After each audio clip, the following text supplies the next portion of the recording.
नमस्कार दोस्तों, स्वागत है आपका हमारे यूट्यूब चैनल में। दोस्तों, आज हम लोग KVS 2022 PGT कॉमन पेपर के सिलेबस के बारे में विस्तार पूर्वक अध्ययन करेंगे।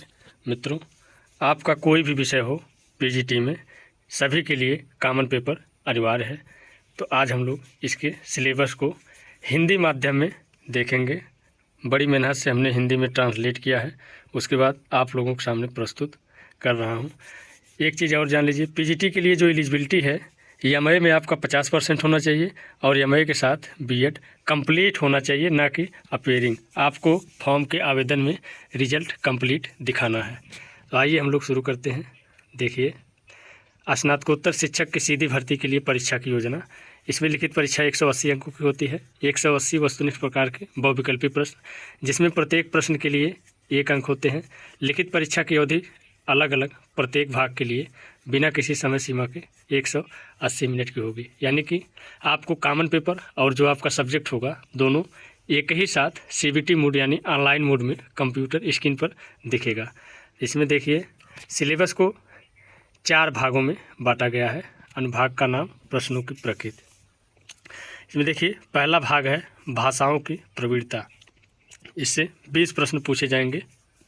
इसको 2 भाग में बांटा गया है। ए, सामान्य अंग्रेजी 10 प्रश्न पूछे जाएंगे। बी, सामान्य हिंदी 10 प्रश्न पूछे जाएंगे। इसके बाद दूसरा भाग है कंप्यूटर में सामान्य जागरूकता, तर्क और प्रवीणता। यह भी 20 नंबर से पूछा जाएगा। इसमें 3 पार्ट हैं। पहला, सामान्य जागरूकता और करंट अफेयर से 10 प्रश्न पूछे जाएंगे। दूसरा, तर्क क्षमता, जिसे हम लोग रीजनिंग कहते हैं, रीजनिंग से 5 प्रश्न पूछे जाएंगे।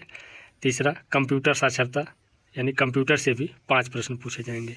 इसके बाद तीसरा भाग है शिक्षा और नेतृत्व पर परिप्रेक्ष्य, यानी जिसे हम सीधे सीधे पेडागोजी कहते हैं। शिक्षा शास्त्र की पेडागोजी है। इससे 40 प्रश्न पूछे जाएंगे। इसमें कई पार्ट बने हैं, जैसे ए, शिक्षार्थी को समझना, इससे 15 प्रश्न पूछे जाएंगे। बी, शिक्षण को समझना, 15 प्रश्न पूछा जाएगा। सीखने के अनुकूल माहौल बनाना। इसके बाद स्कूल संगठन और नेतृत्व, इससे 10 प्रश्न पूछे जाएंगे। फिर शिक्षा में परिप्रेक्ष्य। इसके बाद चौथा भाग जो है विशिष्ट विषय पाठ्यक्रम, 100 अंकों का होगा। इसके बाद इसमें एक व्यावसायिक योग्यता परीक्षा होगी। व्यावसायिक योग्यता परीक्षा मतलब इंटरव्यू होता है, जो 60 अंकों का होगा। इसमें लिखित परीक्षा और व्यावसायिक योग्यता यानी दोनों, यानी इसमें 15 डेमो टीचिंग और 15 अंक साक्षात्कार का भार 70:30 का होगा। यानी कि सीधे सीधे आप समझिए 70 अंकों की लिखित परीक्षा होगी आपकी और 30 अंकों का इंटरव्यू होगा। अंतिम योग्यता सूची लिखित परीक्षा और व्यावसायिक योग्यता परीक्षा में उम्मीदवार के प्रदर्शन पर आधारित होगा। तो मित्रों, ये रहा संक्षेप में कॉमन पेपर PGT KVS 2022 का सिलेबस। अब हम इसको विस्तार से देखेंगे। PGT की सीधी भर्ती के लिए परीक्षा की योजना और पाठ्यक्रम। अब इसमें 4 भाग में बांटा गया है। पहला भाग देखिए, भाषाओं में प्रवीणता। 20 प्रश्न इसी से पूछे जाएंगे, 20 नंबर के। इसमें पहला है सामान्य अंग्रेजी, इससे 10 प्रश्न पूछे जाएंगे। इसमें क्या पढ़ना है? पढ़ना, समझ, शब्द शक्ति, व्याकरण और उपयोग। इसी प्रकार से बी देखिए, सामान्य हिंदी से भी 10 प्रश्न पूछे जाएंगे, जिसमें पठन कौशल, शब्द सामर्थ्य, व्याकरण और प्रयुक्ति पढ़ना है। इसके बाद सेकंड यूनिट इसमें है कंप्यूटर में सामान्य जागरूकता, तर्क और प्रवीणता। इसमें भी आपको सामान्य जागरूकता और करंट अफेयर से 10 प्रश्न पूछे जाएंगे और रीजनिंग यानी तर्क क्षमता से भी 5 प्रश्न पूछा जाएगा और कंप्यूटर साक्षरता से भी 5 प्रश्न पूछे जाएंगे। तीसरा यूनिट है शिक्षा और नेतृत्व पर परिप्रेक्ष्य, जिसे हम लोग पेडागोजी कहते हैं। इसमें कई पार्ट में बांटा गया है। तो आइए देखते हैं। ए, शिक्षार्थी को समझना, इससे 15 प्रश्न पूछे जाएंगे। इसमें क्या क्या टॉपिक है देखते हैं। विकास, परिपक्वता और विकास की अवधारणा, सिद्धांत और बहस विकास, विकास कार्य और चुनौतियाँ। इसके बाद विकास के क्षेत्र, शारीरिक, संज्ञानात्मक, सामाजिक, भावनात्मक, नैतिक विकास आदि। विकास में विचलन और इसके प्रभाव। किशोरावस्था को समझना, संस्थागत समर्थन को डिजाइन करने के लिए आवश्यकताएं, चुनौतियां और निहितार्थ। प्राथमिक और माध्यमिक समाजीकरण एजेंसियों की भूमिका, होम स्कूल निरंतरता सुनिश्चित करना।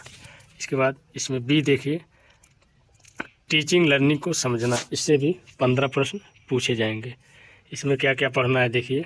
सीखने के सैद्धांतिक दृष्टिकोण जैसे व्यवहारवाद, संज्ञानात्मकता और रचनावाद के लिए उनके प्रभाव के लिए विशेष संदर्भ, शिक्षक की भूमिका, द्वितीय शिक्षार्थी की भूमिका, तृतीय शिक्षक छात्र संबंध की प्रकृति, चौथा शिक्षण विधियों का विकल्प, पांचवा कक्षा का वातावरण, छठा अनुशासन, शक्ति आदि की समझ, सीखने को प्रभावित करने वाले कारक और उनके निहितार्थ में कक्षा निर्देश डिजाइन करना, द्वितीय छात्र गतिविधियों की योजना बनाना और तृतीय स्कूल में सीखने की जगह बनाना।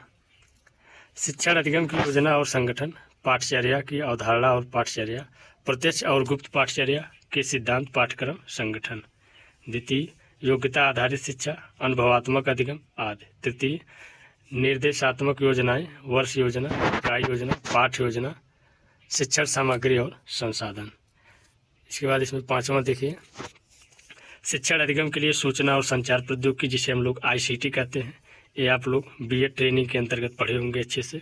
इसके बाद मूल्यांकन, उद्देश्य, प्रकार और सीमाएं, सतत और व्यापक मूल्यांकन, एक अच्छे उपकरण के लक्षण, सातवां है इसमें सीखने का आकलन, सीखने के लिए और सीखने के रूप में अर्थ, उद्देश्य और प्रत्येक की योजना बनाने में विचार, शिक्षण अधिगम प्रक्रियाओं को बढ़ाना, कक्षा अवलोकन और प्रतिक्रिया, रचनावादी शिक्षण के साधन के रूप में विचार और संवाद। इसके बाद इसमें C देखिए, सीखने के अनुकूल माहौल बनाना, इससे 4 प्रश्न पूछे जाएंगे। इसमें क्या क्या टॉपिक है देखिए। विविधता, विकलांगता और समावेशन की अवधारणा, सामाजिक निर्माण के रूप में विकलांगता के निहितार्थ, विकलांगता के प्रकार, उनकी पहचान और हस्तक्षेप, स्कूल, मानसिक स्वास्थ्य की अवधारणा, सभी छात्रों और कर्मचारियों के लिए मानसिक स्वास्थ्य के उपचारात्मक, निवारक और प्रोत्साहक आयामों को संबोधित करते हुए मार्गदर्शन के लिए प्रावधान और परामर्श, स्कूल और समुदाय को सीखने के संसाधन के रूप में विकसित करना। इसके बाद इसमें D देखिए, स्कूल संगठन और नेतृत्व, इससे भी 4 प्रश्न पूछे जाएंगे। इसके अंतर्गत कौन कौन सा टॉपिक है।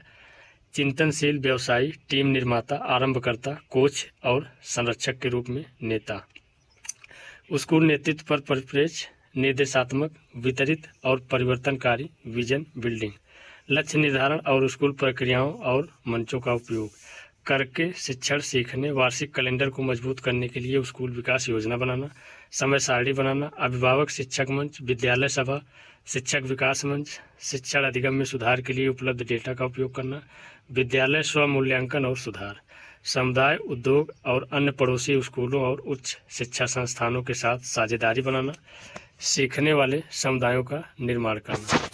फिर इसमें ई देखिए, शिक्षा में परिप्रेक्ष्य, इससे 2 प्रश्न पूछे जाएंगे।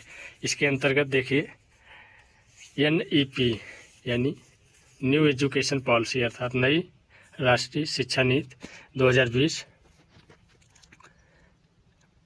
को पढ़ना है। स्कूलों में पाठचर्या और शिक्षा शास्त्र, समग्र और एकीकृत शिक्षा, न्याय संगत और समावेशी शिक्षा, सभी के लिए सीखना, योग्यता आधारित शिक्षा और शिक्षा, बाल अधिकारों के लिए मार्गदर्शक सिद्धांत, सुरक्षित और सुरक्षित स्कूल पर्यावरण के लिए बच्चों के अधिकारों की सुरक्षा और प्रावधान, मुफ्त और अनिवार्य शिक्षा के लिए बच्चों का अधिकार अधिनियम 2009 को भी पढ़ना है।